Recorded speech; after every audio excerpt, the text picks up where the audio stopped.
Gulmarg development authority के CEO Tariq Naik ने गैर कानूनी तामीरात करने वालों को इंतबाह जारी करते हुए कहा कि खिलाफ वर्जी करने वालों के खिलाफ कानूनी कार्रवाई की जाएगी।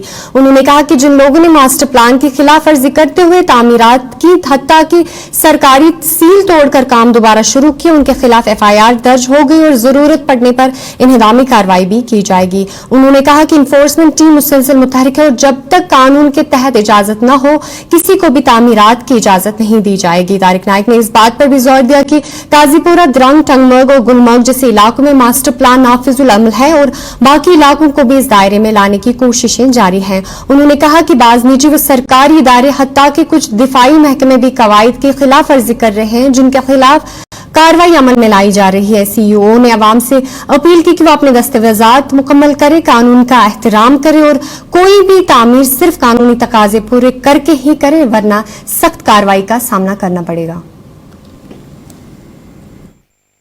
कानून की नजर में जो है सारे एक जैसे हैं। कानून किसी के लिए ज्यादा नहीं, किसी के लिए कम नहीं है। और मास्टर प्लान हमने बार बार कहा, चाहे काजीपुरा हो, द्रंग हो, माहीन हो, टंगमर्ग हो, गुलमर्ग हो, इनमें मास्टर प्लान है। उसके अलावा जो हमारे एरियाज अभी मास्टर प्लान नहीं है, लेकिन वहां भी हम मास्टर प्लान बनाना चाहते हैं। तो मैंने आपके चैनल के माध्यम से फिर पुरजोर तरीके से, तहसीलदार साहब मेरे साथ हैं, कंसर्न SHO साहब मेरे साथ है, पूरी टीम हमारे साथ है। आज हमने फिर जायजा लिया और उन लोगों को हम ये बताना चाहते हैं कि वो किसी भी तरीके से कानून को अपने हाथ में ना लें, किसी भी किस्म की इलीगल कंस्ट्रक्शन ना करें जब तक न वो अपने लवाजमात पूरे करते हैं। और लवाजमात पूरे करने के बाद कानून की नजर में जिस तरीके से उसको ट्रीट किया जाएगा वैसे ट्रीट होगा। और हम अपॉर्चुनिटी टू बी हर्ड, एक मौका दे देते हैं उनको। अगर उनके पास कानूनी नजर में कोई कागजात हैं वो जमा करें, उसके